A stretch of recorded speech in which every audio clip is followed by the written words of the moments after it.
मैं बहुत छोटी थी उस समय, वो देख के मेरे को बड़ा रोना आ रहा था, किसने हमारी खटिया जला दिया। दादी आई तो दादी को बताया,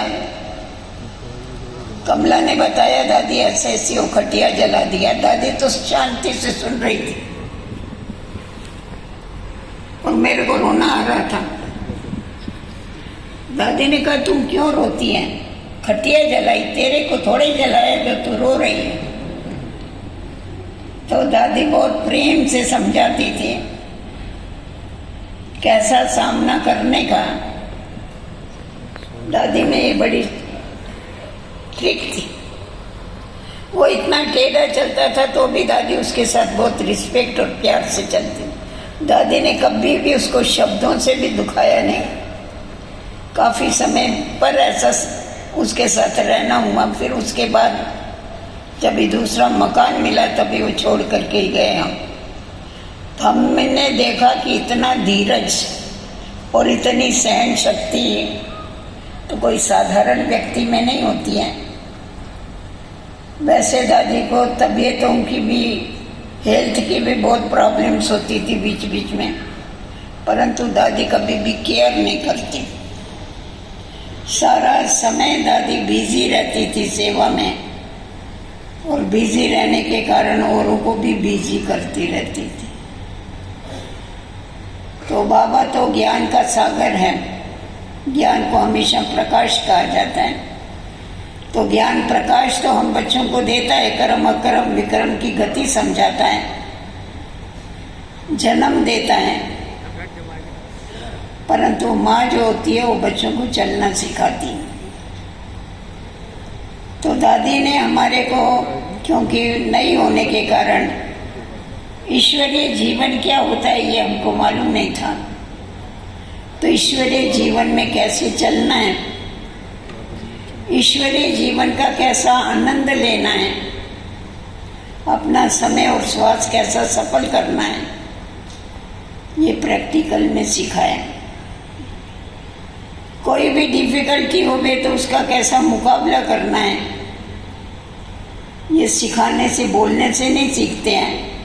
पर हम जब सामने वाले को देखते हैं तो उनके कर्मों के द्वारा हमको स्वतः ही वो शिक्षाएं मिलती हैं।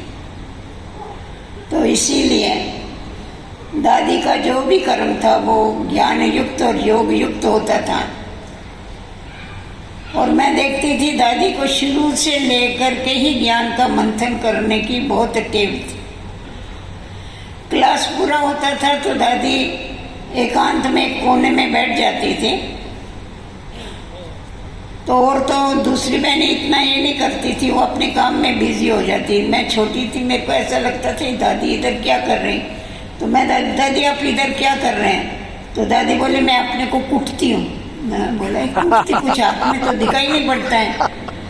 तो हम बोला आप कैसे, क्या कूटते, क्या कूटते हैं दादी, तो दादी बोला मैं ज्ञान को कूटती हूँ। जितना बाबा हम बच्चों को सुनाता है उसको अपने अंदर उतारती हूँ, उसके ऊपर विचार सागर मंथन करती हूँ।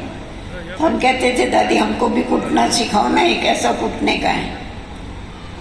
तो दादी से हमको भी विचार सागर मंथन करने की, जैसी क्या दादी हमारे अंदर भी वो कला भरती गई और हमको भी सिखाती थी वो जरूर। और हमेशा हम देखते थे दादी कितनी निर्माण थी, कितनी सहनशील थी और बड़ी इकोनॉमी वाली थी। उसको मधुबन हमेशा याद रहता था। मधुबन का बाबा और मधुबन इतना याद था जो कभी भी भूलती नहीं थी। कोई भी चीज़ देखेगी तो उसको मधुबन ही याद आता। और उस समय पर आप लोगों को मालूम है कि ये टेप रिकॉर्ड तो नए नए स्पून वाले टेप निकले थे, बड़े बड़े मशीनें।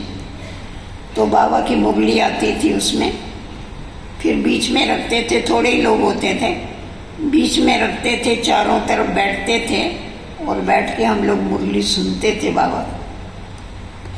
पर हम देखते थे दादी इतनी चातुर होकर के मुरली सुनती थी जो एक भी पॉइंट कभी उससे मिस नहीं होती। तो बहुत दादी ने अपने ऊपर मेहनत किया, अपने जीवन को इतना आदर्श बनाया। और हमने देखा दादी का ब्राह्मणों के साथ भी कितना प्यार होता है। दादी जब फॉरेन में गई, वहाँ से आने के बाद उसने अपना अनुभव जब बताया, और दादी गई तभी क्या एक थैली थी दादी के पास सिर्फ कपड़े की। ब्रिजेंद्र दादी बोला देखो कैसा जा रही है, जैसा किसी गांव में जा रही। इतनी सिंपल दादी, बहुत सिंपल।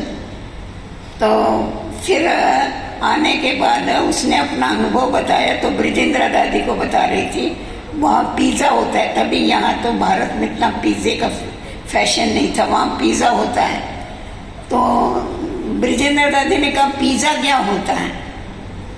तो दूसरी बारी जब भी दादी आई तभी खास वहाँ से पिज़्ज़ा बना के आई, और एरोड्रम से सीधा सायन में आई, दादी के लिए पिज़्ज़ा लेके आई और दादी को बताया देखो इसको पिज़्ज़ा बोलते।